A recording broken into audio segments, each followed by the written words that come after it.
Nacional de Humanidades, que estamos acompañando de cerquita aquí desde el Gran Hotel del Paraguay. Vamos a estar entrevistando a los magníficos disertantes quienes van a estar en la mesa y ya en este momento le tengo aquí a mi lado, ¿verdad?, a la doctora Marta Canese, quien nos va a compartir, que nos va a comentar. Adelante, doctora, ¿cómo estás? Muy bien, un saludo a la audiencia. Estamos aquí para dar inicio al panel sobre el exilio y específicamente en nuestro caso el exilio de los científicos rusos que han venido al Paraguay, destacando sus aportes para el desarrollo de la cultura científica en nuestro país, la fundación de universidades y todo lo que ellos han legado para el desarrollo de la cultura científica en el Paraguay. Una exposición bastante interesante, entonces lo que vamos a estar compartiendo contigo precisamente. ¿Qué te parece que usted, que es docente también de la Universidad del Norte, eh, cuál sería el tema que a los alumnos le va a enriquecer en este simposio? Bueno, hay muchas cuestiones muy interesantes. El exilio es un fenómeno que se vino repitiendo durante muchísimo tiempo y continúa hoy eh, vigente. Vemos que muchas personas deben abandonar forzosamente sus países y el enfoque que nosotros hacemos en cuanto a la relación entre el exilio y la universidad, Sí. la cultura científica, nos damos cuenta que hay una relación de ida y vuelta. Hay como una pérdida, por un lado, el país que pierde científicos con alta calificación, que ha costado millones formarlos, y por otro lado, países como el nuestro que se han beneficiado con la llegada de científicos de altísimo nivel y que han contribuido a la formación de facultades, en este caso, por ejemplo, de la carrera de ingeniería, pero no solamente carreras como ingeniería, también se han beneficiado las carreras de humanidades, antropología, lingüística. Es lo que vamos a estar contando hoy y para mí es un tema muy grato porque soy un producto de ese exilio. Exilio que por un lado sabemos eh, es, Es un poco es de testimonio también entonces, ¿verdad? también para nosotros. Estamos aquí también los integrantes de la Asociación de Rusos y Descendientes en Paraguay, la ARIDEP. Va a estar con nosotros en el panel el presidente de la Asociación de Rusos y Descendientes. eh, y vamos a contar con una conferencista que viene de la Academia de Ciencias Rusas, Sí. que nos va a brindar una conferencia magnífica. Genial, muchísimas gracias, doctora, por la previa entonces. Muchas gracias a vos. Gracias, gracias.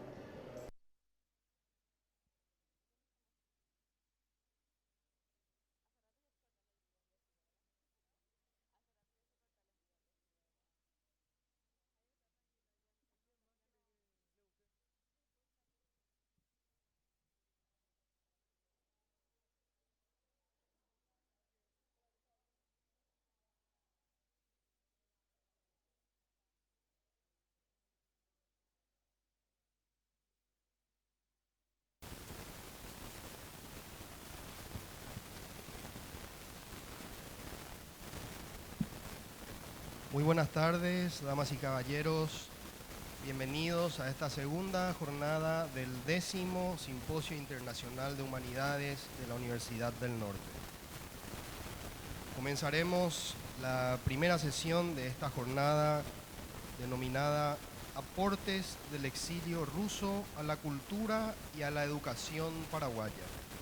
Para ello contamos con la presencia del presidente de mesa, Igor Fleischer, presidente de la Asociación de Rusos y Descendientes en Paraguay. También contamos con la presencia de la doctora Marta Canese de la Universidad del Norte, también Ricardo Estigarribia Velázquez de la Universidad Nacional de Formosa, Argentina, Miguel Stanichevsky de la Universidad Católica Nuestra Señora de la Asunción, Valentina Canese Caballero del Instituto Superior de Lenguas en la Universidad Nacional de Asunción y Nadezhda Kudeyarova del Instituto de América Latina de la Academia de Ciencias de Rusia, Moscú. Comenzamos primeramente con la conferencia denominada Pensamiento crítico y exilio en la Universidad Nacional de Asunción, a cargo de la doctora Marta Canese.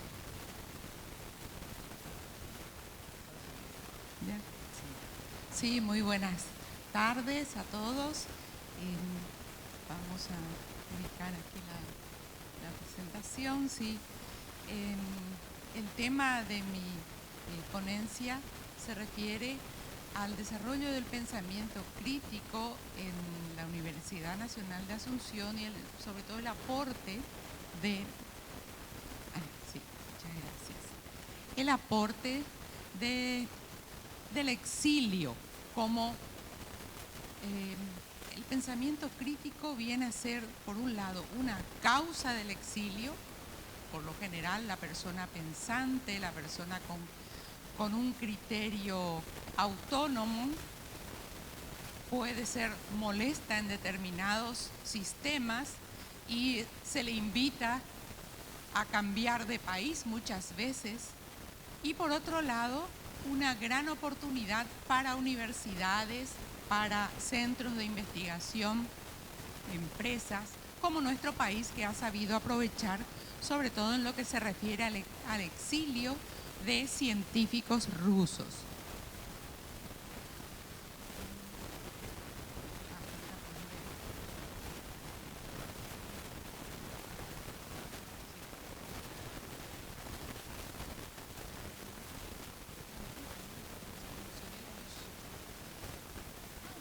Bueno, sí.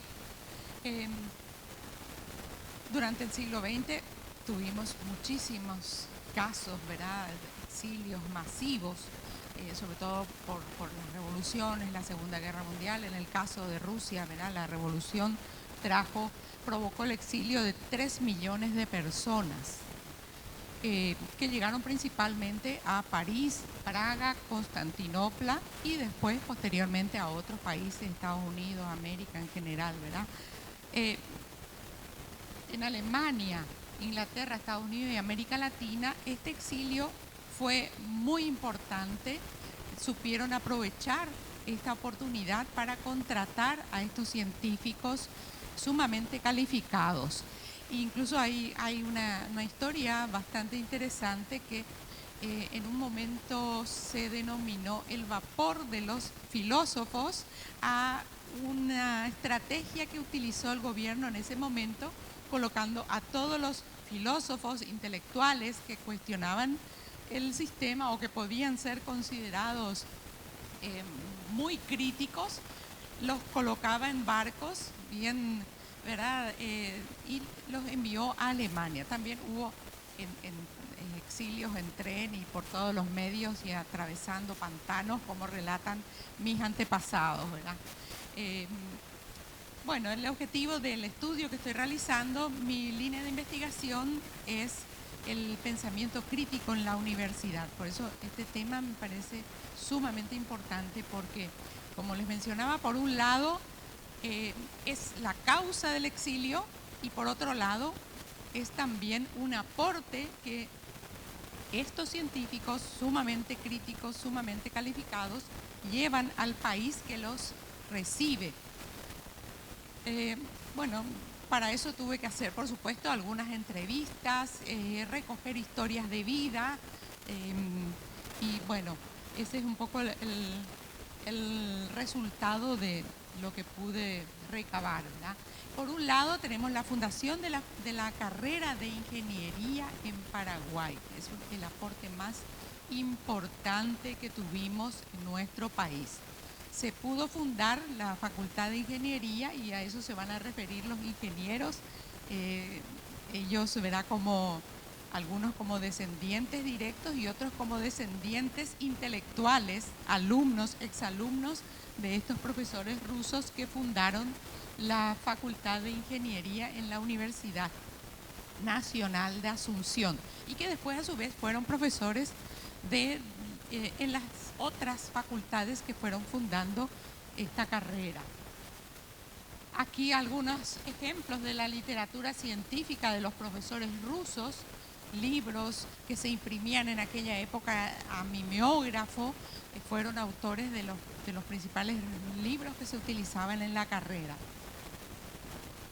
El doctor Nicolás Krivoshein, mi antepasado, mi abuelo, es el que vino también para la fundación de la carrera de ingeniería por invitación del doctor Eligio Ayala.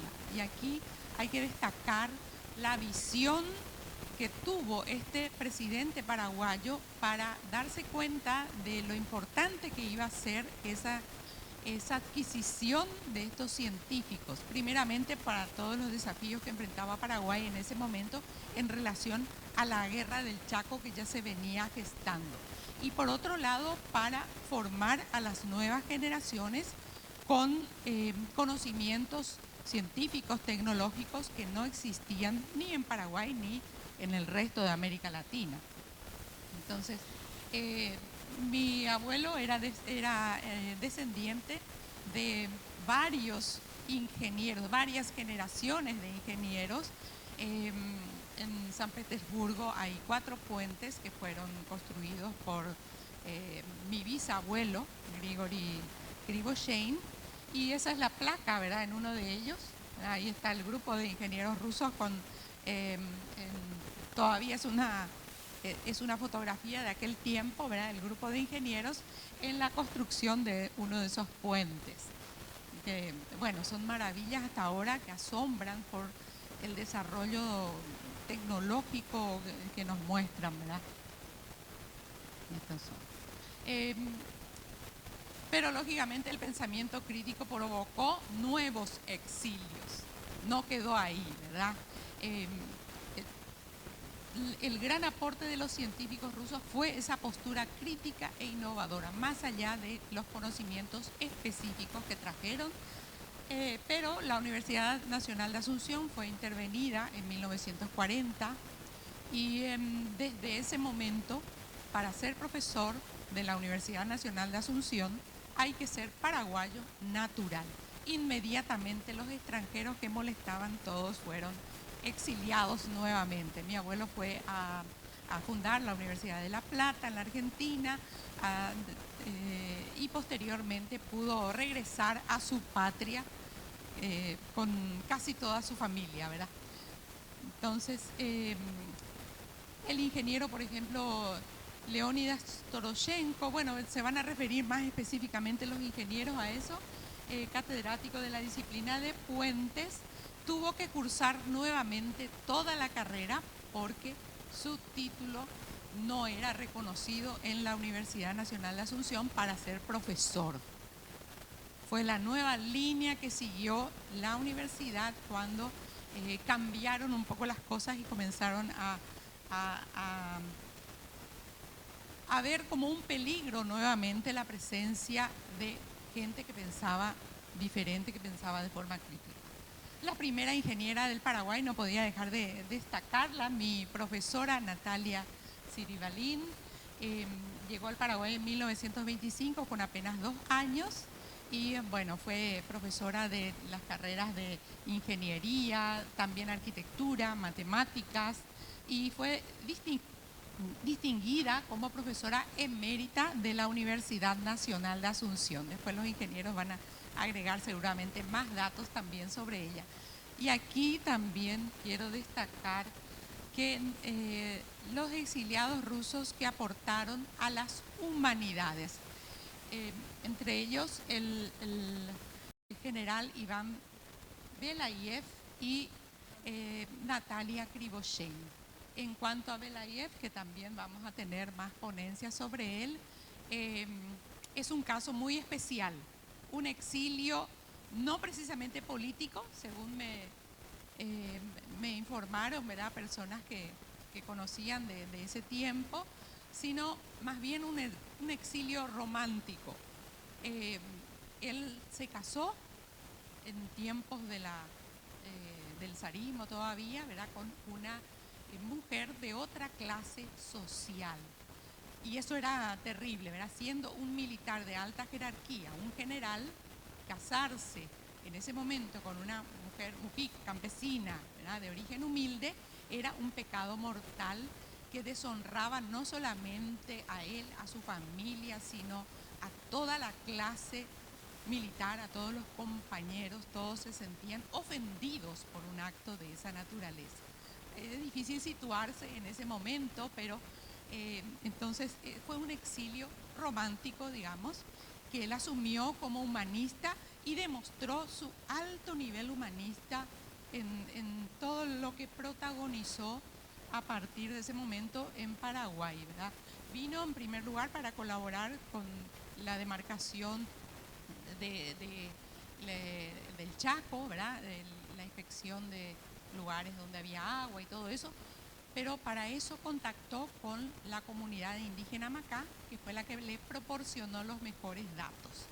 Y esa amistad, él, y además de aprender la lengua, una gran capacidad lingüística, él llevó para toda la vida. Siempre fue el líder, el compañero de los Macá, tal es así que sus restos se encuentran en la comunidad Macá, que seguramente vamos a visitar con la doctora Nadiesda, ¿verdad? Es algo único en cuanto al sentimiento humanista que él tenía. Y sobre Natalia Krivoshén ya vamos a tener también una ponencia, ¿verdad? Algo que quería también destacar, que estas dos Natalias, ¿verdad?, Natalia Krivoshén y Natalia Siribalín, tuvieron una postura feminista que hasta ahora nos sirve de modelo en Paraguay. Natalia Krivoshén dejó escritos muy interesantes que se publicaron en la revista Enfoques de Mujer y posteriormente en un libro. Son ideas muy claras sobre el papel que debe jugar la mujer en Paraguay, y realmente una lección de vida como mujeres que no se amilanaron, no se achicaron ante el machismo imperante en nuestro país, se destacaron en todos los niveles profesionales y como personas. Y bueno, eso es lo que estoy investigando todavía, ¿verdad?, los aportes de los numerosos científicos exiliados que tuvieron una actuación destacada en el desarrollo de carreras universitarias y de conocimientos específicos en distintas áreas del conocimiento en Paraguay. Era su actuación docente, sus libros, sus apuntes de clase, todo eso son aportes muy importantes. La fundación de instituciones académicas y científicas. El general Iván Belayev fue uno de los fundadores de la Sociedad Indigenista del Paraguay. Rompió esquemas y todos en general, estamos mencionando, vienen a cuestionar profundamente ciertas cuestiones instaladas en la sociedad paraguaya que necesitaban de esa revisión, de ese punto de vista diferente para que nos haga ver, ¿verdad?, estas cuestiones.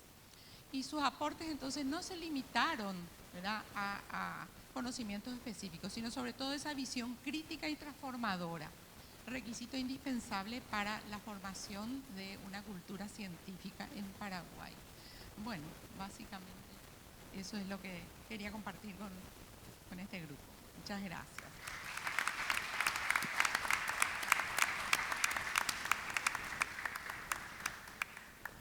Seguidamente escucharemos la ponencia denominada El exilio ruso en la fundación de la carrera de Ingeniería, a cargo de Ricardo Estigarribia Velázquez, de la Universidad Nacional de Formosa, Argentina. Bien, yo soy graduado en la Facultad de Ciencias Físicas y Matemáticas del Paraguay.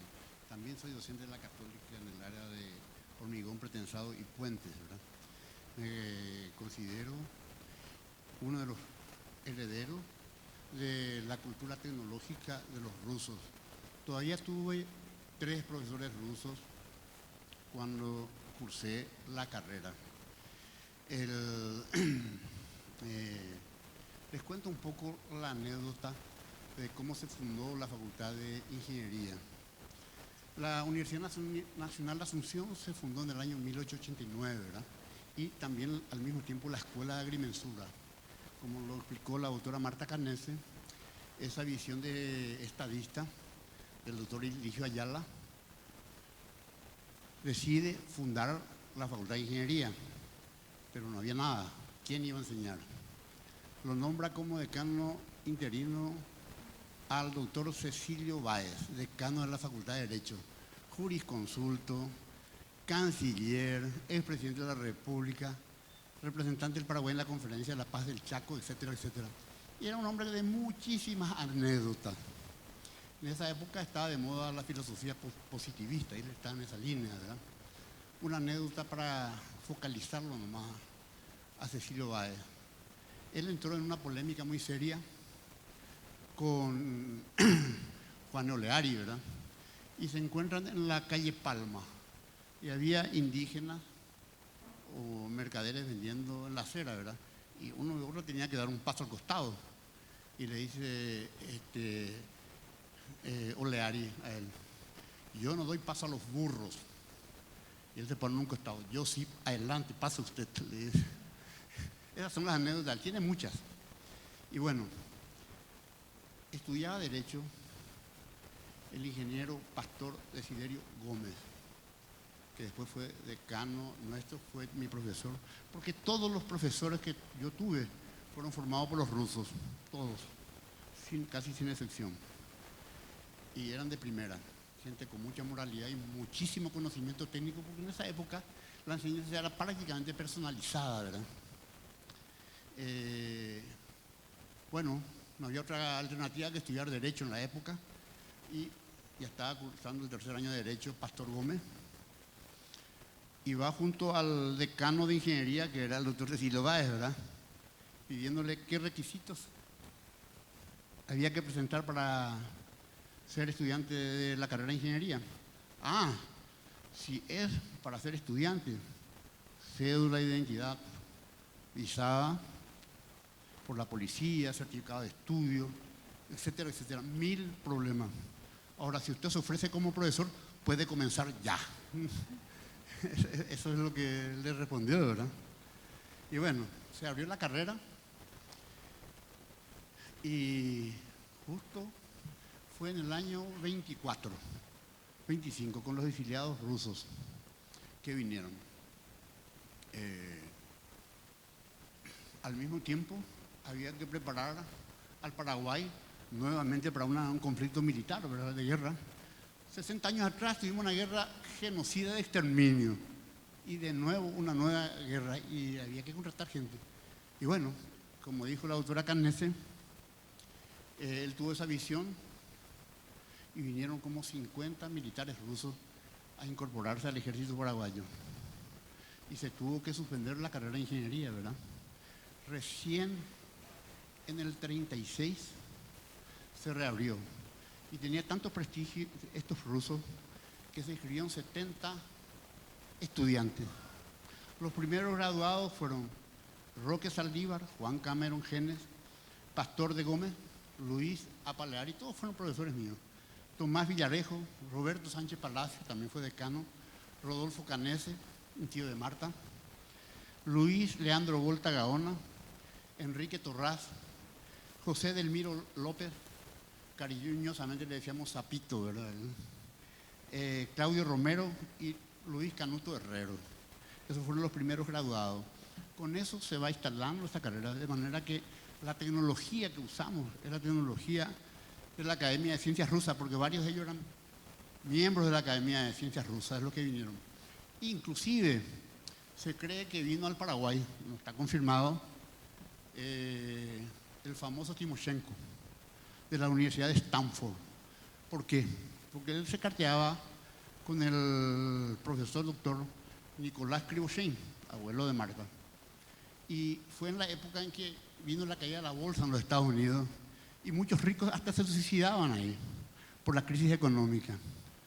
Y él parece que enseñó también en la Facultad de Ingeniería. A lo mejor hay registros de eso. Le traje algunos documentos para mostrarle, no quiero extenderme mucho.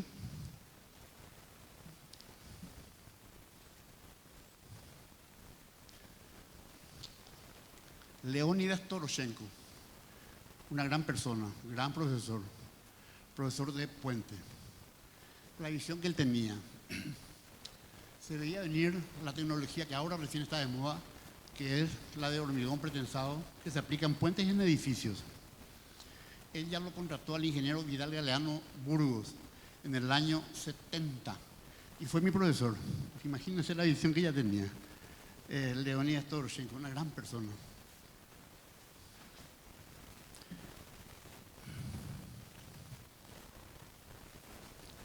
Estos son una reliquia. Son libros del doctor Sergio Sispanov, hecho en mimeógrafo, con stencil, que se dio al Centro de Estudiantes de Ingeniería, y ellos lo editaban. Son los libros en los que yo estudié. Uno es Introducción al Análisis, Cálculo Diferencial, Cálculo Integral. Otro es de Mecánica Racional, Cinemática, Estática. Esto habría que reimprimirlo, no ya con linotipos, ¿verdad? Sino que directamente creo que es un trabajo científico para hacerlo, porque esto no pasa de moda.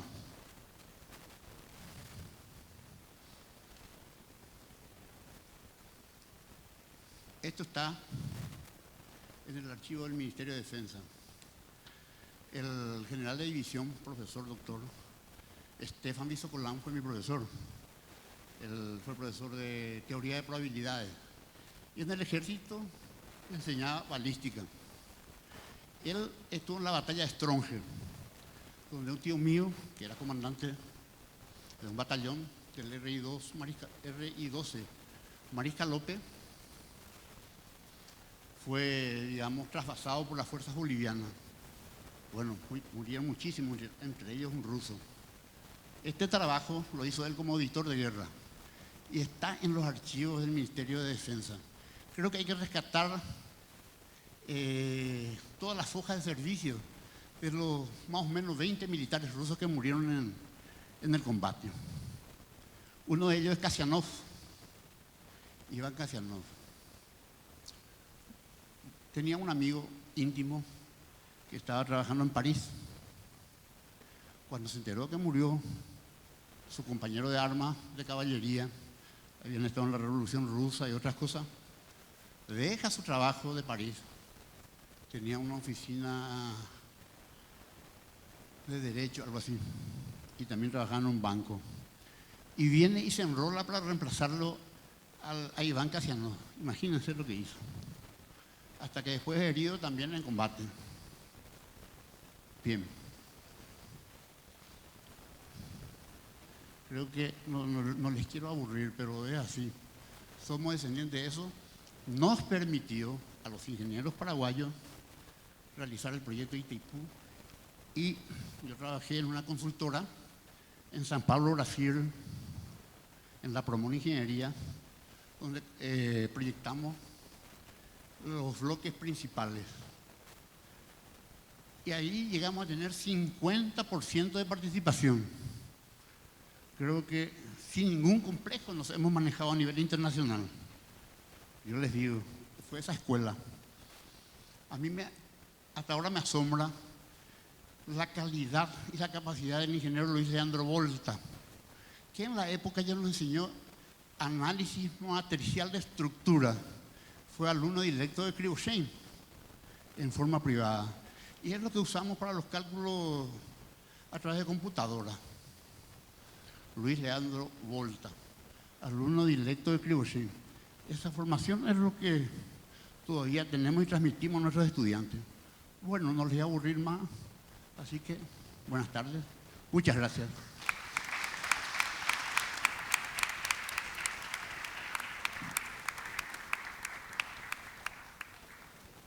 A continuación escucharemos la ponencia denominada Profesores rusos en la educación superior del Paraguay, a cargo de Miguel Stanichevsky de la Universidad Católica Nuestra Señora de la Asunción.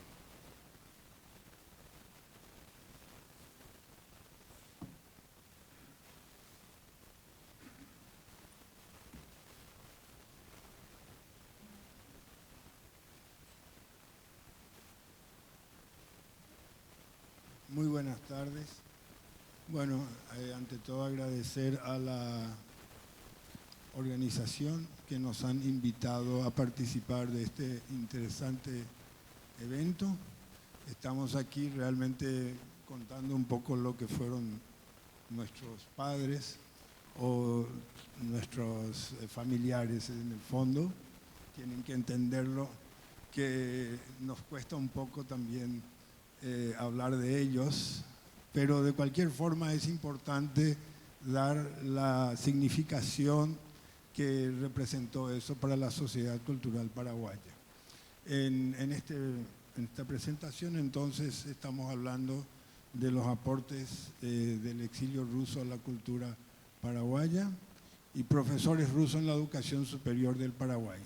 Simplemente me quiero referir fundamentalmente a la investigación que ha realizado la arquitecta Lucía Jovine Gramachikov en cuanto a datos certeros que existen en la Facultad de Ingeniería y que contabilizaron un total de 18 profesores rusos que han pasado por la facultad. Quiero mencionarlos porque ya han escuchado los nombres. Sergio Bobrovsky, que fue uno de los primeros, fue el primer decano después del interino. Jorge Smagagliov, Jorge Fischer, Vitaly Yakubovsky, Alejandro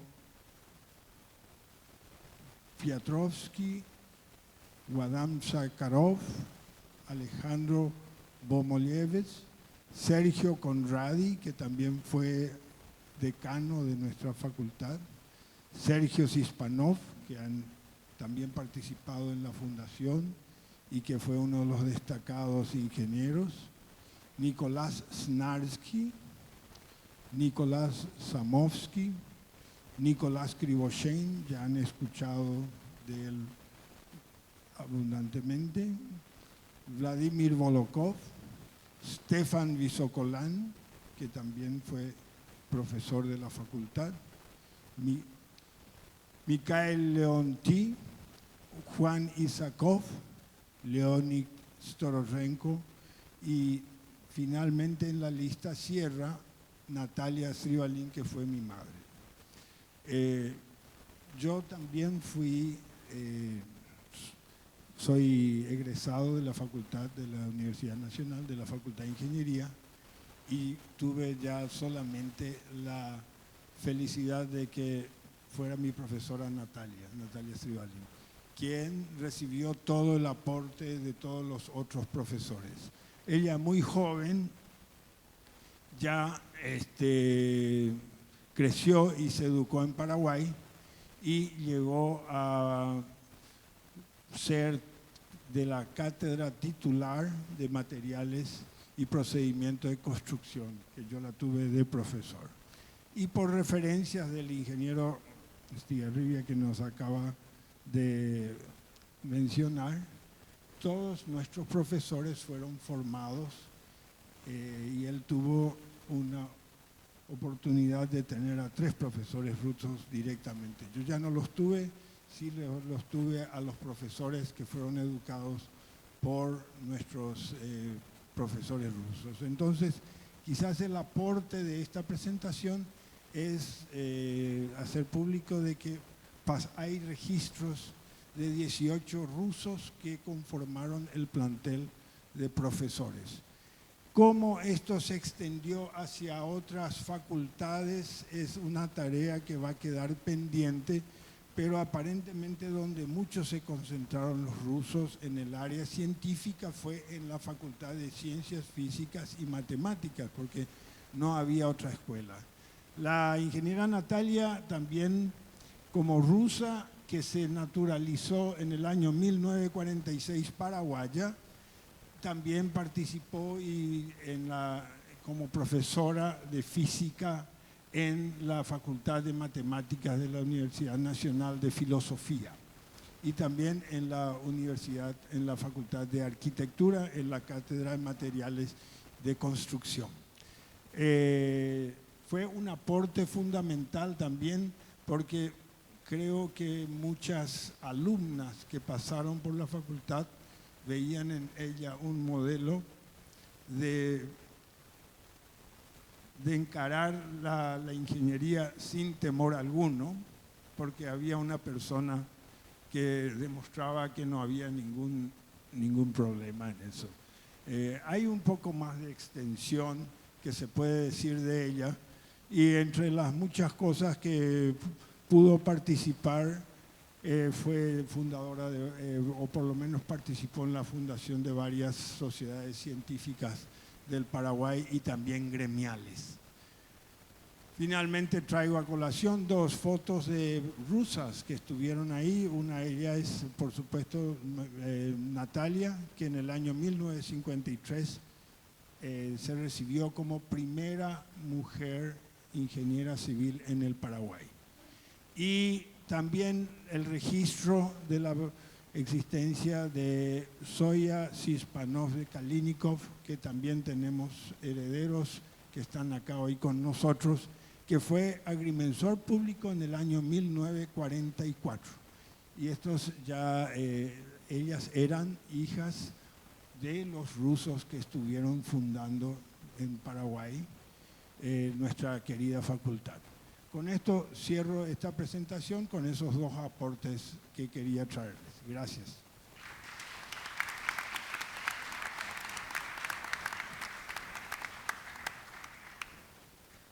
A continuación escucharemos la ponencia Aportes de la migración rusa al estudio de la lengua, la literatura y la cultura paraguaya, a cargo de Valentina Canese Caballero del Instituto Superior de Lenguas de la Universidad Nacional de Asunción.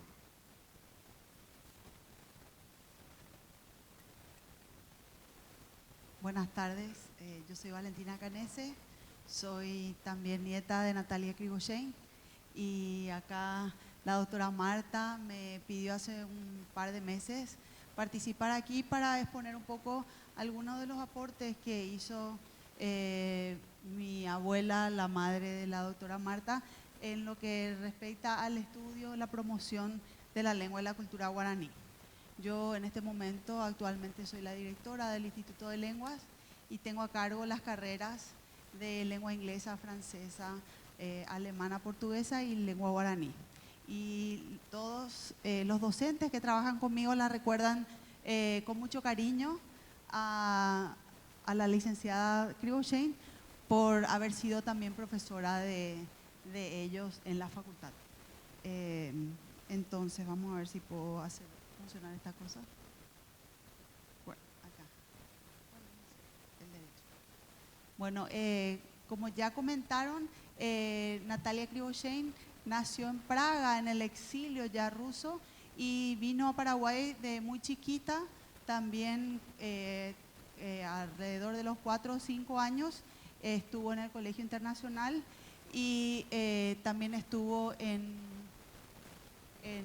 la Facultad de Ingeniería de la Universidad Nacional, pero luego cuando se casó abandonó sus estudios para ser madre de 6 hijos, y luego ya cuando sus hijos crecieron un poco, a los 40 años decidió emprender el estudio de la lengua guaraní, primeramente en el Instituto de Lingüística Guaraní, el IDELWAP, que hasta ahora funciona, y donde se recibió de profesora de lengua guaraní. Luego, como se entusiasmó mucho con esta lengua, como ella también fue naturalizada aquí en Paraguay, como paraguaya, y sentía que el arraigo del Paraguay, decidió continuar sus estudios en el Instituto Superior de Lenguas con la licenciatura en lengua guaraní y se recibió de licenciada. Durante sus estudios como estudiante, estuvo ya conformando grupos de estudios con algunos de sus colegas y empezaron a hacer estudios, a publicar, y fundaron en el año 1977 la revista Ñemit, que es bastante conocida para las personas que estamos en el área de lengua, que estudiamos la lengua guaraní y las lenguas en el Paraguay, donde por mucho tiempo se publicaron obras, trabajos de investigación y también otros tipos de trabajos que se referían a la cultura guaraní. estos dos compañeros con los que ellos fundaron son el doctor Tadeo Zarratea y el profesor Feliciano Acosta, que hasta hoy en día todavía es profesor en el Instituto Superior de Lenguas. Entonces, como les digo, la revista Ñemiti estuvo vigente desde el año 1977 hasta el año 2002. Es un referente para muchas personas. Actualmente nos encontramos en un proceso de refundación de esta revista desde el Instituto de Lenguas con un enfoque multilingüe, y a muchos colegas internacionales a quienes les comento que queremos lanzar este proyecto académico para darle un enfoque ya del siglo XXI con el estudio de múltiples lenguas. Todos están muy entusiasmados, ya que recuerdan con mucho cariño lo útil que les fue la revista Ñemiti a la hora de hacer sus trabajos de investigación aquí en el Paraguay. Cuando yo hice el doctorado también me sirvió muchísimo todo lo que se había publicado en esta revista, así que realmente uno de los principales aportes, yo creo que para lo que es el área del estudio de la lengua es esta revista. Aparte de estas revistas, Natalia Krivoshén tuvo un número bastante interesante de proyectos, de libros de referencia y otro tipo de libros educativos.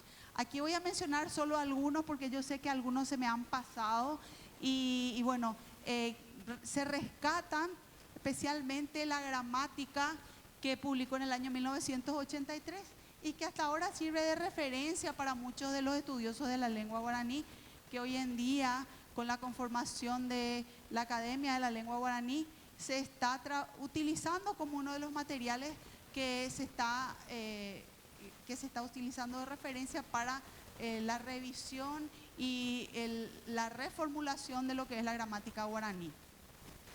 Además de eso, su obra más, digamos, difundida, que se utiliza a nivel educativo, es el diccionario que publicó con el profesor Feliciano Acosta, que es un diccionario bilingüe que la mayoría de las personas conocen, aquel librito azul, aquellos que tuvieron ya guaraní en el colegio. Es un diccionario de gran difusión, y una de las características es que fue el primero de los diccionarios donde se clasificaron las palabras por tipos gramaticales. Se hizo un trabajo bastante intenso y extenso de lo que es la clasificación de las palabras y la manera de presentarlo.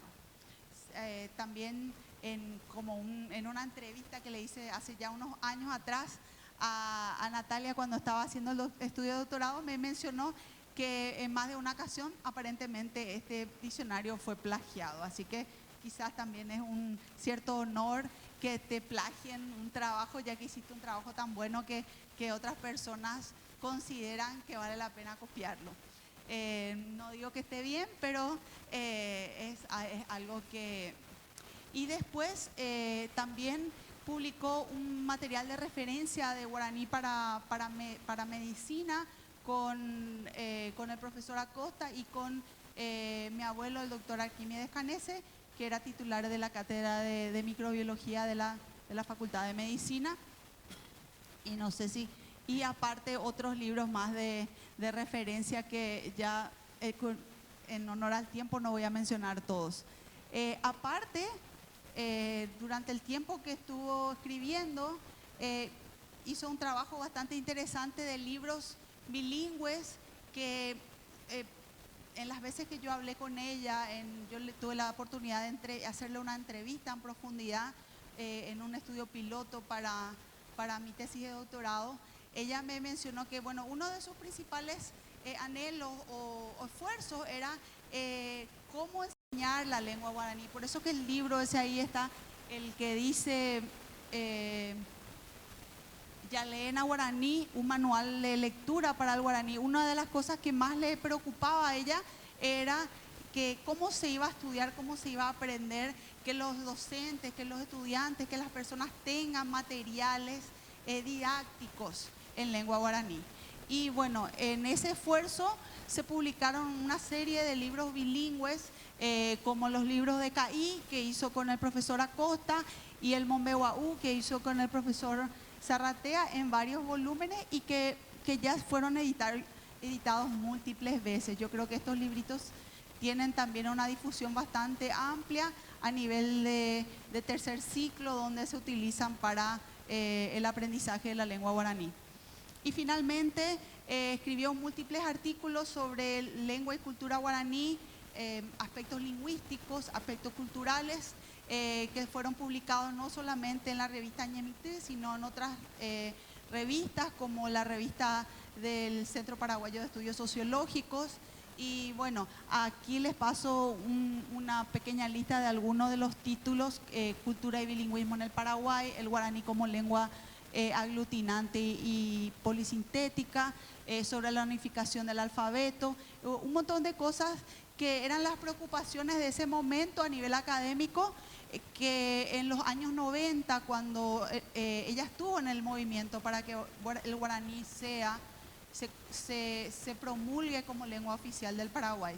Ella con sus colegas hicieron una campaña muy fuerte, un lobby muy interesante, para que justamente se consiga en el año 91, cuando salió nuestra nueva constitución, y se la considere como lengua oficial del Paraguay. Y también para que se incluya en la reforma educativa y que sea enseñada en todos los colegios del Paraguay. Entonces ella formó parte, digamos, de ese movimiento lingüístico, cultural, con todos sus colegas, que hasta ahora muchos de ellos continúan en la Universidad Nacional y también en otras instituciones que se destacan: el Instituto de Lingüística Guaraní, el Ateneo de la Lengua Guaraní, ahora hoy en día la Academia de la Lengua Guaraní. Y bueno, realmente hoy en día se están empezando a ver muchos de estos frutos también de este trabajo que se vino realizando ya desde el mediado de los años 70. Y bueno, con esto concluyo mi presentación. Espero que les haya sido informativa. Mi intención es justamente en el primer número que vamos a lanzar, esperamos, este es el mes de la lengua guaraní, agosto, el día 25, es el Día de la Lengua Guaraní. Vamos a tener la Semana de las Lenguas en el Instituto de Lengua, la Secretaría de Políticas Lingüísticas también va a estar con nosotros la semana antes, y queremos hacer el relanzamiento de la revista Ñemití. En realidad se va a llamar Ñemitira para hacer un nuevo nombre con un nuevo enfoque, y vamos a estar extendiendo la invitación en breve a todos, donde voy a presentar un artículo justamente con un material más a fondo, en profundidad, de esta investigación que estuve haciendo sobre el aporte de Natalia Krivoshein al estudio y la cultura de la lengua y la cultura guaraní. Muchas gracias, y cualquier cosa estoy a disposición de todos ustedes a través del correo electrónico. Me pueden encontrar en bkns@fil.una.pi, bkns@gmail, y todos los bkns, tengo acaparados los bkns, así que cualquier bkns que pongan pueden escribirme y me van a encontrar. Muchas gracias.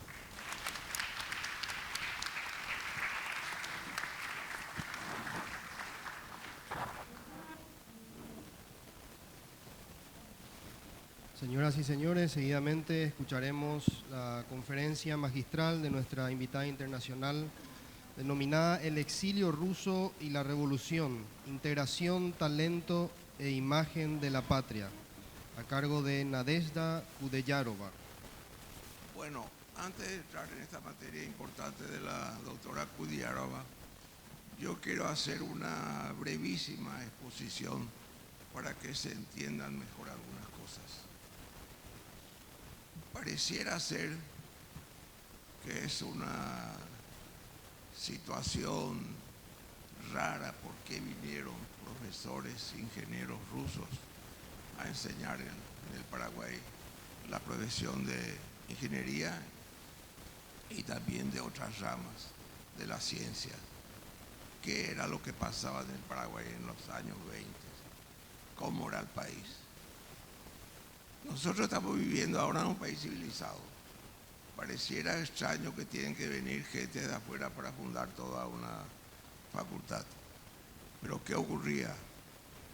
En los años 20 apenas pasaron 50 años de la catastrófica guerra entre la Triple Alianza y la República del Paraguay. Era una guerra que aniquiló el país. Prácticamente no dejó piedra sobre piedra. El 80% de la población fue exterminada. De manera que después de 50 años es fácil entender que el Paraguay apenas comenzaba a revivir. En aquella época no había agua corriente, no había una sola ruta pavimentada, la electricidad era solamente en el centro de Asunción y la generación era a leña en Sajonia. El hormigón armado como elemento de construcción no existía. De manera que estas personas que vinieron a contribuir con el progreso del Paraguay realmente hicieron una labor incalculable. Y lo más importante, a lo mejor, es que inculcaron la rigurosidad académica que había en Europa. Terminar la Facultad de Ingeniería en aquella época llevaba 10, 15 años, porque los alumnos no tenían la facilidad que tienen mucho ahora de que es obligatoria para una directora de que todos sus alumnos tienen que salvar y nadie puede ser aplazado. En muchas escuelas es así, se prohíbe el aplazo. Bueno, en aquella época era al contrario, se prohibía que uno egrese si es que no tenía los conocimientos. Eso es por un lado. Por otro lado, quiero mencionar que aparte de los profesionales académicos rusos, hubo mucha inmigración de rusos comunes que no tenían conocimiento universitario, pero intelectuales. La mayoría bachilleres en ciencias y letras, en humanidades, pues la mayoría de los inmigrantes rusos enseñaban en la secundaria, enseñaban en el bachillerato, que el bachillerato en aquella época también era cero. ¿Y qué es lo que enseñaban? Enseñaban las cosas que estaban a su alcance. Como no eran científicas, no podían enseñar ciencias, pero sí podían enseñar idiomas. Uno de los idiomas obligatorios en esa época era el francés. Se enseñaba francés, muchos hablaban francés, e inglés. Y aparte de eso, lo que son las ciencias matemáticas, que es de conocimiento universal, porque las matemáticas se enseñan en cualquier carrera, enseñaba matemáticas, física, química. Ese fue un gran aporte también de los ciudadanos, primero de los años 20 y los años 30. Y por ejemplo, en Concepción, la base de la educación de Concepción era profesores rusos que enseñaban el bachillerato después del desmoronamiento de una colonia fallida que hubo en Orqueta. Y quiero señalar como último punto una contribución originada en el Paraguay, en la República del Paraguay, que tenía carácter de la develación de un misterio que nadie conocía, que solamente eran especulaciones, que era el magnicidio de la familia del zar romano, el asesinato de la familia romana, de él en persona, de su señora, de sus 4 hijas, de su hijo y de su servidumbre, que tenía 4 o 5 personas, fue develada aquí en Asunción en el año 1935. Antes de eso, solo especulaciones. Ese libro se llamó El asesinato de los romanos, fue escrito en ruso, publicado en Londres en inglés. Esa publicación con el tiempo se editó, el original ruso desapareció y fue traducido al ruso en la década de los años 90, o sea, del ruso al inglés y del inglés al ruso. El que escribió eso se llamaba Pavel Budigin. Él era asistente del fiscal que investigó la muerte de los romanos cuando esa ciudad de Ekaterimburgo, que estaba en poder de los bolcheviques, pasó otra vez en poder de los rusos blancos. Ese fiscal se llamaba Sokolov, le encomendó a Budigin esa investigación. Él investigó, anotó los datos, tenía anotaciones, viajó por muchos países del mundo, estuvo en los países bálticos, vino al Paraguay, murió acá. Eso es todo. Gracias.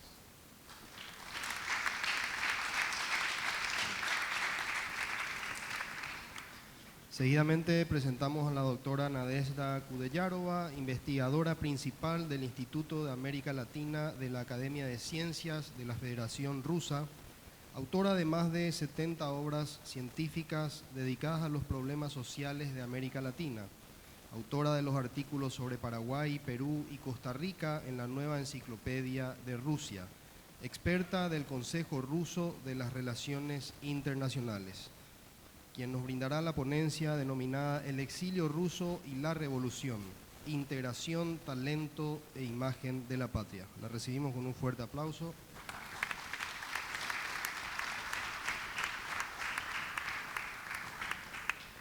Muchas gracias. Estimados colegas, respetados invitados, queridos alumnos. En primer lugar, agradezco el destino por hacerme llegar a conocerme con la UNINORTE, con el magnífico rector de la UNINORTE, profesor Dr. Juan Manuel Marcos, quien me invitó la segunda vez para que pueda desarrollar mi investigación científica, para que disfrute la hospitalidad de la gente de su país, conozca mejor la fantástica tierra de Guaraní, el corazón de América del Sur, el Paraguay. Gracias. Y ahora yo quisiera presentar mi ponencia, El exilio ruso y la revolución, integración, talento e imagen de la patria. Conmociones sociales globales, o sí, revoluciones, ponen en movimiento el mecanismo de las transformaciones masivas.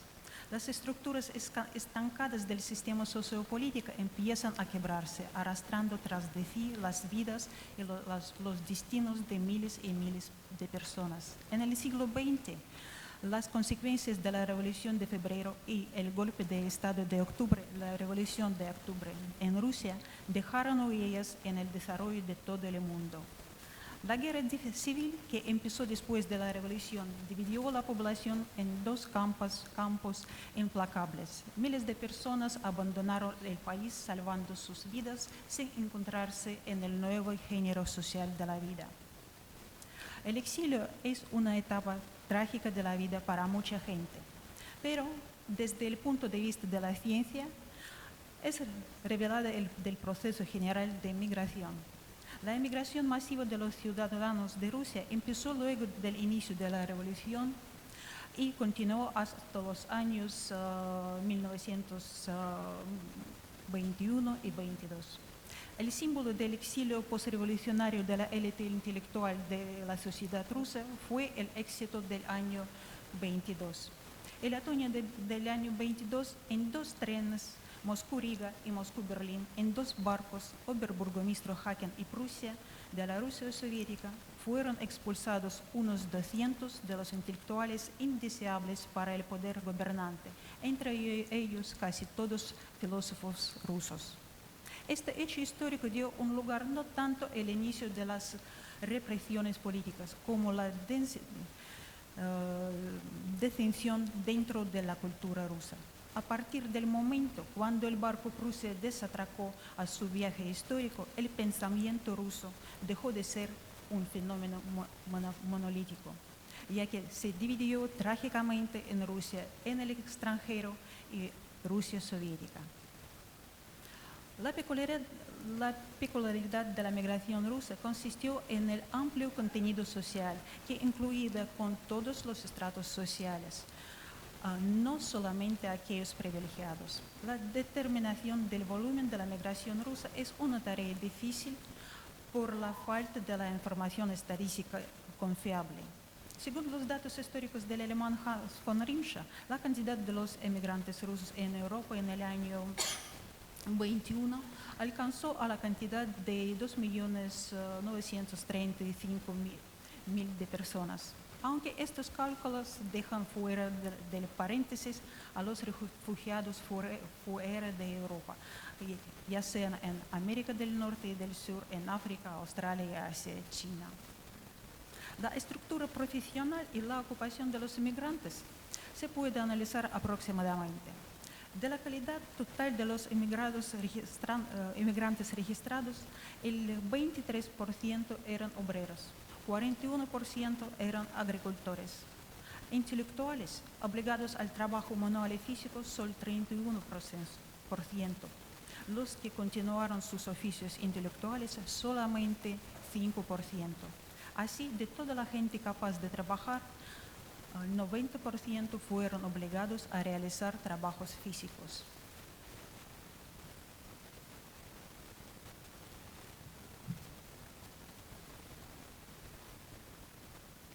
La situación específica de la migración rusa se caracteriza por el porcentaje notable de jóvenes que necesitaban continuar sus estudios. Y la respuesta a esta demanda fue la siguiente: la organización de las universidades públicas rusas en varias ciudades europeas, Praga, París y otras.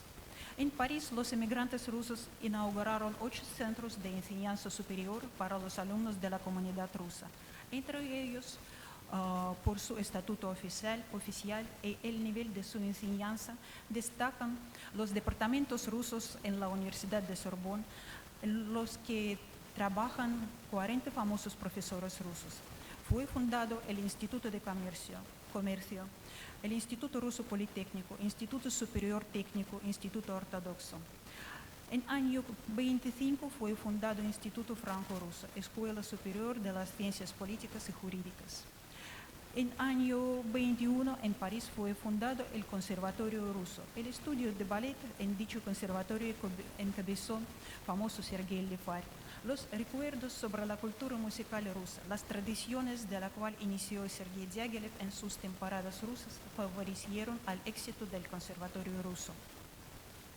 Para los inmigrantes rusos, la cultura se convirtió en un aspecto central de su pertenencia al pueblo ruso y de su autoidentificación.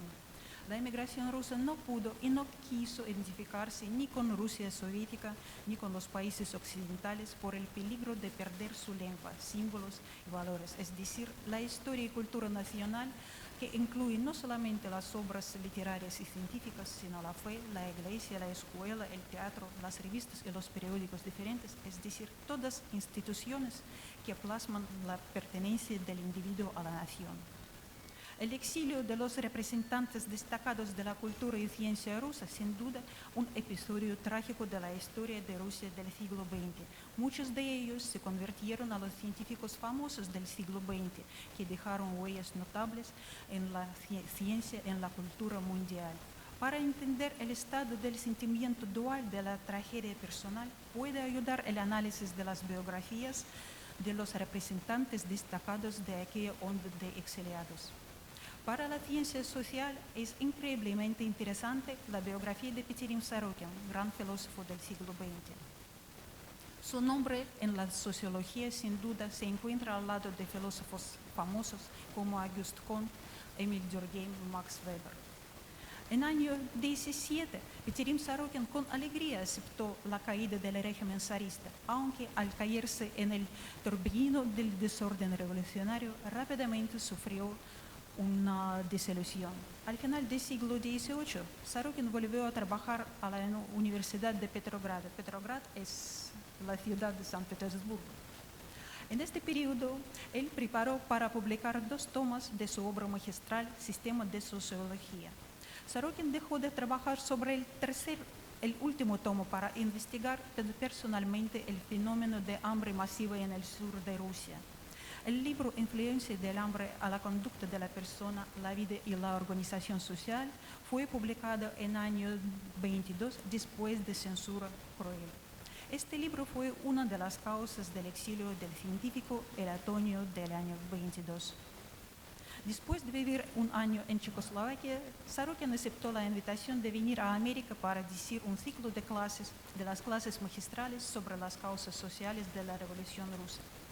En el año 24 ocupó el cargo del profesor de la Universidad de Minnesota. La productividad científica de Sorokin durante su vida en Minnesota deja estupefacto el mundo. En el año 25 fue publicado su libro Movilidad Social, la obra base de otras investigaciones. Apenas al medio año publica su estudio crítico Modernas Teorías Sociológicas. Con autoría con los sociólogos americanos Zimmerman y Galpin, publicó la investigación en 3 tomos, Sistemática Antología Social de la Aldea.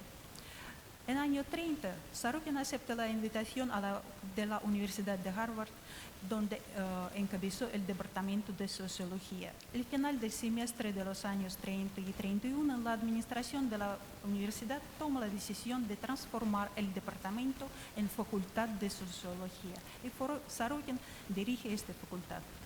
En el año 42, Sorokin dejó el cargo del director de la facultad, pero se quedó trabajando en el cargo del profesor y como director del Centro de Investigación del Altruismo Inspirado.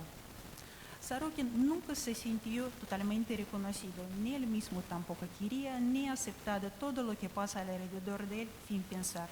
Él mantenía las relaciones tensas con los emigrantes rusos, a los que conocí de los tiempos de la vida de Petrogrado. No le interesaba mucho todo lo americano. Estaba intentando aclarar para sí mismo su propia experiencia fatal, comprender y percibir la necesidad de ilustrar a los americanos con sus conocimientos sobre los horrores de la Revolución Rusa. La biografía de Peterim Sorokin es un ejemplo brillante de su propia teoría de la movilidad vertical. Él recorrió todos los estratos sociales de la sociedad rusa de aquella época, de los bajos hasta la élite intelectual. Milagrosamente esquivó el fusilamiento de su país y viviendo en exilio. Con todo eso, guardó amor a su patria y Rusia, a donde hasta los últimos días de su vida estaba soñando volver. La separación de la patria sobreviven lastimosamente no solamente los representantes del arte, de la literatura y filosofía. La biografía de Igor Sikorsky, un famoso constructor de aviones americano-ruso, es un ejemplo de la realización profesional, del mantenimiento de la originalidad cultural y de la solidaridad humana. Sus primeros aviones fueron construidos en Rusia en años 1912 y 14. Llevaban los nombres de los personajes de las canciones épicas rusas, Ilya Muromets y Ruski Vitis. Con estos aparatos voladores comenzó la historia mundial de la construcción de los aviones. En febrero del año 18, Sikorsky se fue de Rusia. En el año 19 se traslada a los Estados Unidos, donde organizó un grupo de los emigrantes partícipes de la aviación, ingenieros, pilotos, obreros calificados. Este grupo se convirtió en la base de la pequeña empresa Sikorsky Aeroengineering Corporation, ubicada en Nueva York. El inicio de su trabajo en Estados Unidos no era fácil. Sus iniciativas mantuvo el compositor ruso Sergei Rachmaninov, quien por un tiempo fue el vicepresidente de la empresa, invirtiendo parcialmente finanzas propias al desarrollo de la misma. Para el año 39, Sikorsky creó unas 15 variedades de los aviones. El biplano construido por él fue el más grande de América y uno de los mejores de su categoría. Guardias Blancas Aviaciones, así llamada la prensa soviética a la empresa rusa de Sikorsky en los Estados Unidos. El reconocimiento internacional hizo el nombre del constructor prohibido en Rusia soviética. Del año 39, Sikorsky se concentró en la construcción de los helicópteros. El primer helicóptero experimentado fue Sikorsky 300. despegó de tierra en el año 39. Los helicópteros de Sikorsky se utilizaron para las necesidades tanto militares como civiles. Sikorsky Aviation crecía muy rápido, ha aumentado la cantidad de los empleados, la mayoría de los cuales fueron inmigrantes de Rusia. Sobre sus amigos y compañeros de lucha, el constructor general dijo: ellos están dispuestos a morir para mí, igual yo por ellos. La empresa de Sikorsky se encontraba en la ciudad de Stratford, que contribuyó en la apariencia y el desarrollo de la comunidad rusa de gran tamaño en esta ciudad. Igor Sikorsky hizo un aporte enorme en la propagación de la cultura y la ciencia rusa en América. Fue el miembro de la junta directiva del Fondo de Tolstoy y de la Sociedad de la Cultura Rusa. Por ser creyente y fiel a la religión, ayudó mucho en el desarrollo de la Iglesia Ortodoxa rusa en Estados Unidos. La biografía de Igor Sikorsky se entrelaza increíblemente con los destinos de otros inmigrantes rusos. El encuentro con Sergei Rachmaninov no fue un hecho fortuito. Sergei Rachmaninov, con su familia, abandonó Rusia poco tiempo después de la revolución del año 17. La caída del Imperio ruso fue una tragedia para él. El pianista, quien conquistó al público europeo, el año 18 se fue a América. La fama de Rachmaninov fue enorme. Sin embargo, durante los primeros 10 años de su vida en emigración, él mismo no pudo crear música. Al salir de Rusia, yo perdí el deseo de crear. Al perder la patria, me perdí a mí mismo. La primera obra, Concierto número 4, lo creó solo en los años 26 y 27.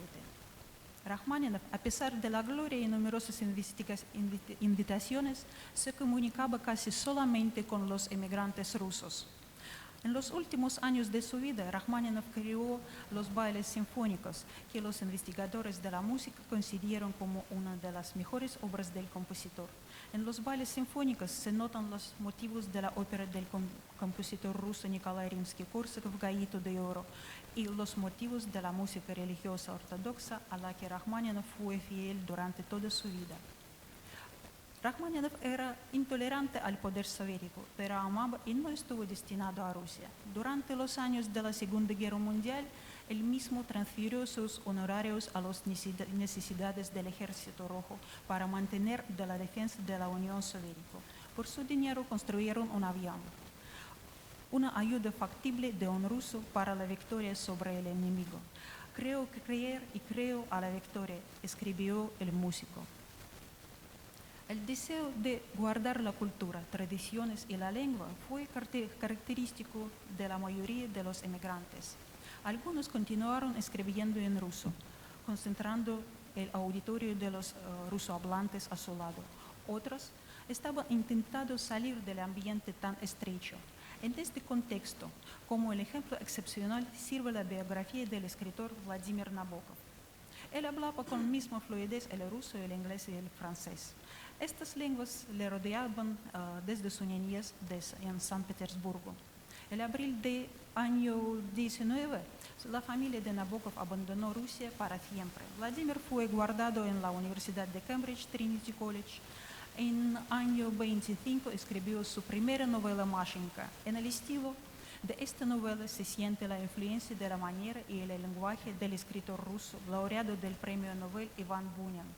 Durante los siguientes 10 años, Nabokov escribió 8 novelas más en ruso. Complicado el estilo propio, experimentado con la forma de las obras. Las novelas Defense Delusion, Don Invitación a la Ejecución son obras maestras de la literatura rusa.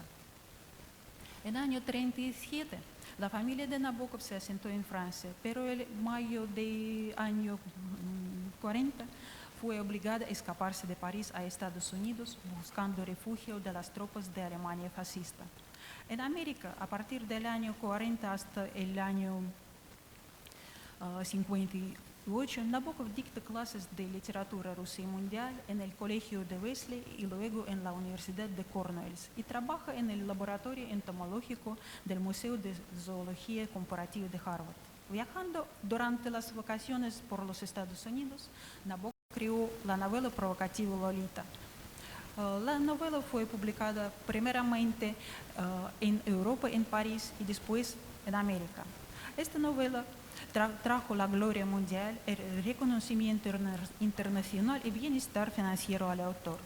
En años 70 o 60, Nabokov volvió a Europa y hasta los últimos años vivió en Suiza, donde creaba sin parar. La pasión a la entomología se refleja en la última de sus novelas, Ada. Arrancado del ambiente ruso, Vladimir Nabokov sufrió la carencia de los recursos del habla popular y en sus obras se orientaba a las tradiciones clásicas de la lengua. La imposibilidad de seguir constantemente los cambios de slang, la falta del vocabulario popular limitaban sus posibilidades del uso de la lengua rusa actual para Nabokov. Como consecuencia, él mismo creó su propio estilo virtuoso, descubriendo las posibilidades potenciales del idioma ruso con originalidad de juego de las palabras y la composición de las palabras. Polilingüismo de Nabokov es multilingüismo sin lengua dominante. Cada lengua juega su propio papel determinado. Nabokov decía sobre sí mismo: soy escritor americano, nacido en Rusia, recibí formación universitaria en Inglaterra, donde estudiaba la literatura francesa antes de irme para vivir durante 15 años en Alemania. Mi cabeza habla el inglés, mi corazón habla el ruso y mi oído el francés.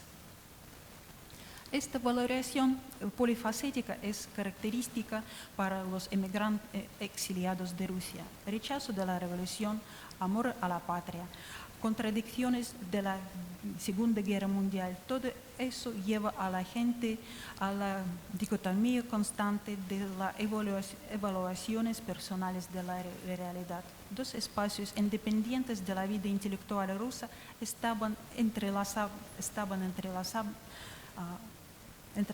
entre sí, a pesar de todo. Análisis crítico de varios procesos de la vida de la Unión Soviética formó en los emigrantes la propia posición existencial. El análisis breve de las biografías de los representantes de la generación de exilio postrevolucionario muestra que al lograr la realización profesional y reconocimiento en el ámbito nuevo, ellos guardaron las raíces culturales propias. La mayoría de los representantes del exilio ruso nunca pudieron volver a su patria. Para ellos, el apoyo de la vida fue la comunicación con colegas, amigos y compatriotas. Y para resumir, podemos subrayar lo más importante: el argumento decisivo para la creación de autoconciencia, desarrollo de la vida personal de los emigrantes rusos fue la imagen de la patria, la imagen de Rusia sagrada. Muchas gracias.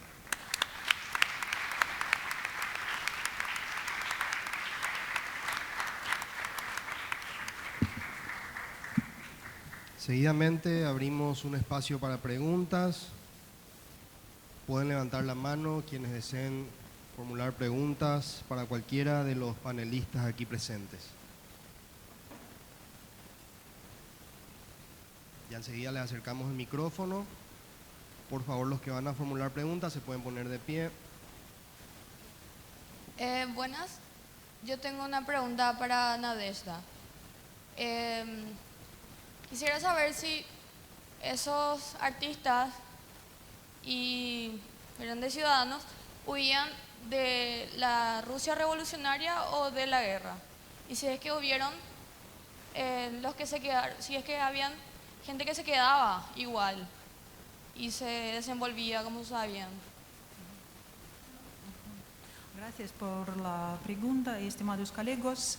Para que no perdiera la fidelidad de la traducción, con su permiso voy a contestar en ruso y yo quisiera pedir al doctor Igor Protsenko que me ayude en la traducción.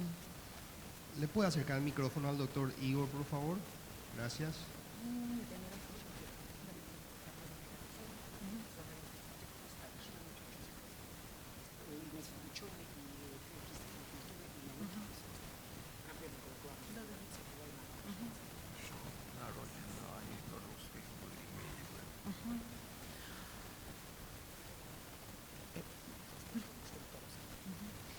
estimados colegas, nadie debe hablar ruso, así nosotros todos podemos disfrutar la lengua rusa, la lengua de los rusos que hicieron un aporte tan importante en el desarrollo de la ciencia y la cultura paraguaya, ¿verdad?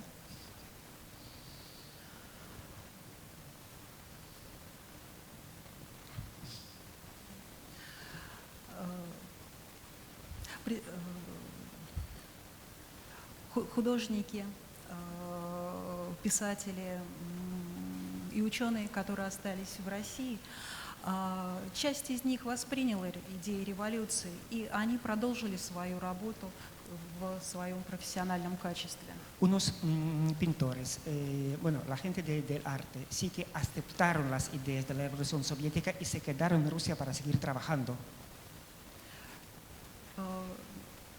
Первые годы революции и послереволюционное время, оно не предвещало тех драматических событий, которые развернулись в отношении части из них впоследствии. Porque los primeros años después de la Revolución Socialista del octubre, la gente no pensaba que van a vivir a sufrir las cosas tan crueles que aparecieron con los tiempos. И впоследствии два пространства культуры и науки, российской науки, они жили практически изолированно друг от друга, но тем не менее были связи, которые удавалось поддерживать между собой. Y como dijo Nadezhda, es que el mundo se dividió en dos partes, la Rusia soviética y la Rusia que vivía fuera de la Unión Soviética. Y son partes totalmente diferentes, aunque tenían relaciones, tenían posibilidad de establecer, restablecer y establecer algunas relaciones entre sí y estaban colaborando, por supuesto.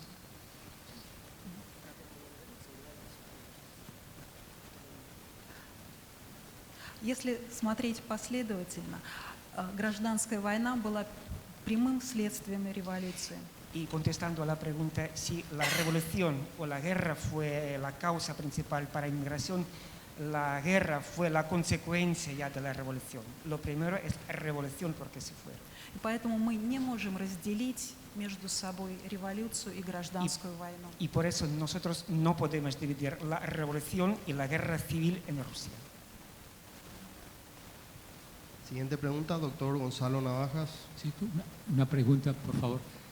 Yo estoy en el medio norteamericano, universitario norteamericano, y Nabokov es considerado como parte del canon de la literatura del siglo XX en Estados Unidos, en el medio universitario americano, sin ninguna distinción respecto a su nacionalidad de origen.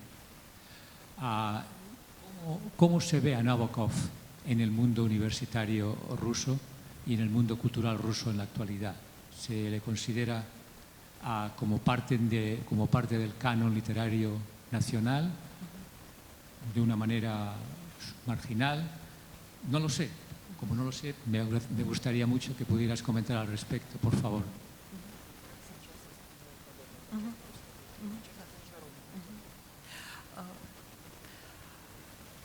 Близкое знакомство с Набоковым в советской России началось все-таки в 80-е годы с его русских, прежде всего с романов, написанных на русском языке.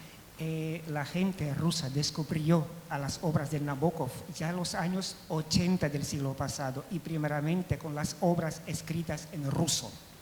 И, естественно, он для российского читателя, российским читателям воспринимается как российский, русский писатель. Obviamente para los lectores rusos, Nabokov es escritor ruso. Но писатель международного глобального формата. Pero, por supuesto, él tiene nivel internacional. Здесь можно сказать, что вот это разделение пространства на две части сделало советских писателей как бы писателями внутреннего круга. Все остальные были русскими писателями, но глобального формата. Es que después de los acontecimientos pasados, como la revolución en sí, cuando se dividieron este espacio global en dos partes, los que se quedaron viviendo les aceptaron como rusos y los que se fueron como los escritores para todo el mundo, para los escritores internacionales de punto de vista de globalización. incluyendo las obras en inglés como Lolita y otras, y sus grandes estudios literarios de crítica? Perdón. Digo que si ese mismo nivel se incluye, en ese mismo nivel se incluyen obras como Lolita, escrita en inglés, y sus grandes estudios críticos de literatura escritos en inglés en su mayor parte, o eso es una parte diferencial de la obra de Nabokov en Rusia en la actualidad.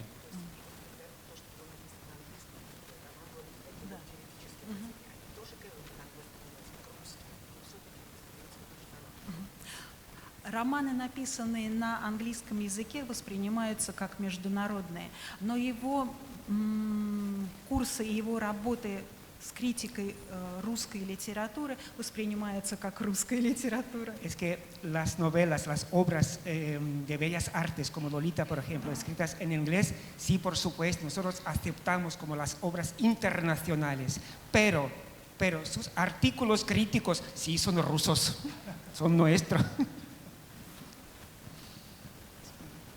Siguiente pregunta. ¿Podría? Sí, yo quisiera hacer un breve comentario sobre la exposición de Ricardo, de los profesores rusos en la Facultad de Ingeniería. Realmente fue un hecho sorprendente. El presidente del momento personalmente participó en ese operativo, tuvo una visión extraordinaria al ver que había matemáticos, físicos e ingenieros rusos en el exilio disponibles, y de alguna manera consiguió contratarlos y traerlos al Paraguay. Tengo entendido que todos los profesores en un momento eran rusos. Yo no tuve la suerte en la Facultad de Ingeniería de tener ningún profesor ruso, cosa que me sorprende porque creía que Ricardo era menor que yo. Pero él dice que tuvo 3, excepto Natalia, que ya es otra camada, no es parte de los profesores rusos recibidos en Rusia que ya vinieron. Y lo que quiero también es enfatizar el altísimo rigor científico que tenían, el rigor, la seriedad, el esfuerzo que exigían, cosa que nosotros vivimos a través de sus alumnos. O sea que mis profesores, como dijo él, fueron todos alumnos de los profesores rusos y todos tenían esa impronta. De hecho, seguían sus dictados y sus trabajos elaborados, etc. Y además de ese altísimo nivel matemático y de ingeniería que tenían, también tenían una moralidad extraordinaria, difícil de encontrar en nuestros días. También tuve la circunstancia, creo que en mi época el más famoso de todos ellos, en ausencia, era el profesor Sispanov, más que nada matemático, que entonces ejercía en una universidad, una provincia de la Argentina, y al fallecer, a pedido suyo, cumpliendo su voluntad, sus restos fueron traídos al Paraguay, velados en la Facultad de Ingeniería, donde yo fui parte de la guardia de vigilia de esa noche, y enterrado en el cementerio ruso, en el cementerio del sur. El nivel cuesta darse cuenta del nivel que ellos establecieron, y yo lastimosamente tendré que usar un ejemplo propio. Antes de terminar la carrera, yo fui con una beca a estudiar a Estados Unidos. Mi nivel era muy superior, pero muy superior al de todos mis compañeros. Tal es así que terminé como mejor egresado de la universidad siendo un ingeniero inclusive mejor egresado que los de otras carreras. Todo me resultaba fácil por las bases que yo tenía, que realmente, no es lindo decirlo, pero era muy, muy superior a lo que tenían mis compañeros. Eso es lo que quería decir. Gracias, ingeniero. Tenemos que agradecer el aporte del ingeniero Meyer, que ilustra muy calificadamente de lo que eran los profesores rusos que fundaron la Facultad de Ingeniería. Y es interesante que en esta clase de paneles no solamente haya preguntas, sino aportes sustantivos de la experiencia que tienen las personas y de los conocimientos que tienen sobre el tema que trata. Muchas gracias.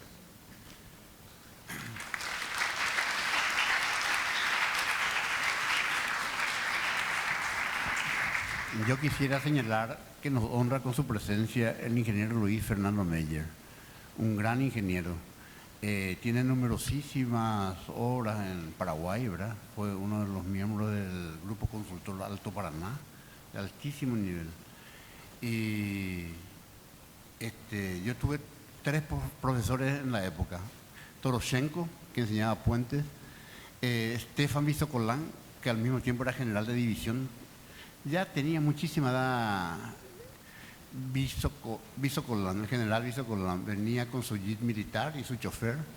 No escuchaba bien, tenía un turú, no había todavía los audífonos. No tenía ningún problema en sacarse la chaqueta de general de división, colocaba una silla, se quedaba en camisilla a dar la clase de teoría de probabilidades. Muy buena persona realmente.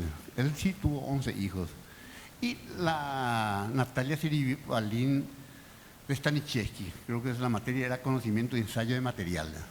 Esos 3 profesores tuvo de rusos, pero todos fueron formados por los rusos. Si bien, como dijo él, a lo mejor la carrera le llevaba 15 años, pero la formación que tenían estos profesores era brutal, porque por la exigencia y la rigurosidad. Y eso dejó como escuela, eso que señalaste. Los profesores se sentaban a las 7 de la mañana, 3 profesores, paraguayos o rusos, y mientras no se le examinaba al último alumno a las 12 de la noche, no paraban. Nadie les levantaba. Así eran, muy rigurosos. Y bueno, nos permitió llevar el emprendimiento de Itaipú con bastante suceso. Él fue uno de los ingenieros especialistas que trabajó como consultor en la obra. Y eso quería aportar. Le agradezco su presencia también. Gracias, ingenieros.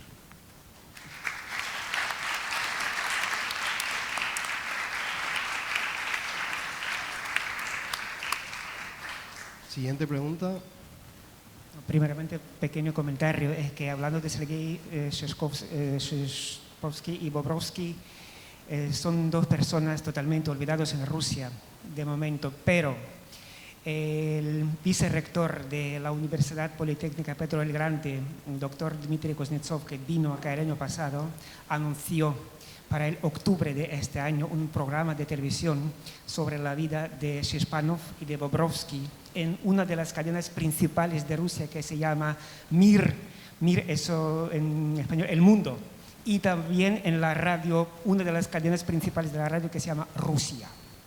Entonces ya vamos a descubrir estas personas olvidadas para Rusia. Y una pregunta, con permiso a doctora Valentina, como a la directora del Instituto de las Lenguas, ¿por qué no tiene ruso? La lengua que hizo tanto aporte en el desarrollo de la ciencia y la cultura paraguaya. ¿Por qué no podemos pensar en diccionario guaraní ruso, por ejemplo? De primer punto de vista no es necesario, pero como me dijo la doctora Nadiezhda, ahora mismo el interés en Paraguay se aumenta enormemente. Incluso este diccionario, no diccionario, sino glosario, por ejemplo, podría ser útil para explicar a los futuros profesores del español paraguayo. Porque justamente hoy tuve una reunión con un alumno mío de los cursillos de ruso en la UNINORTE y me dijo, ruso y guaraní es parecido. Dice, porque las palabras rusas se cambian por terminaciones y guaraní también. Digo, no, porque las flexias en ruso cambian la forma de la palabra y las unidades lingüísticas del guaraní cambian el significado de la palabra. Eso puede ser útil para todos nosotros. ¿Por qué no podemos trabajar juntos desarrollando ruso-guaraní o ruso en su instituto? No, es una pregunta. Bueno, la verdad que es como una sugerencia que voy a llevar a la Universidad Nacional y ver, bueno, que podríamos trabajar, sí, algún proyecto donde podamos ver ese tipo de trabajo, ese tipo de investigación. Y bueno, y tenemos que seguir impulsando las lenguas y sobre todo en el caso del ruso, que tenemos también un arraigo bastante importante aquí de personas que vinieron y que dejaron un aporte tan grande. Tenemos tiempo para una última pregunta. Bueno, si no hay más preguntas, entonces agradecemos con un fuerte aplauso a nuestros panelistas.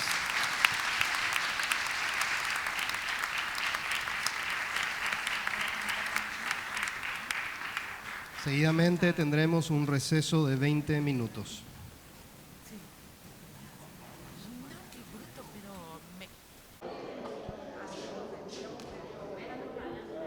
¿Es la primera vez que participas en el...? Sí, esta es la primera vez. ¿Me avisas nomás, Cintia, cuando vamos a empezar? ¿Ya está? Ah, bueno. Bueno, y desde el Gran Hotel del Paraguay continuamos con este Simposio Internacional de Humanidades. En este momento vamos a conversar con una de las disertantes, quien nos va a comentar acerca de lo que estuvo compartiendo aquí en este simposio. ¿Cómo estás? Muy bien, ¿cómo están ustedes? Muy bien también y muy felices por tenerte aquí en este simposio. ¿Podrías comentarnos acerca de la disertación que realizaste hace unas horas? Sí, yo soy Valentina Canese y estuve presentando un trabajo sobre el aporte del exilio ruso al estudio de la lengua y la cultura guaraní desde la obra de la señora licenciada Natalia Krivoshein de Canese, que es mi abuela.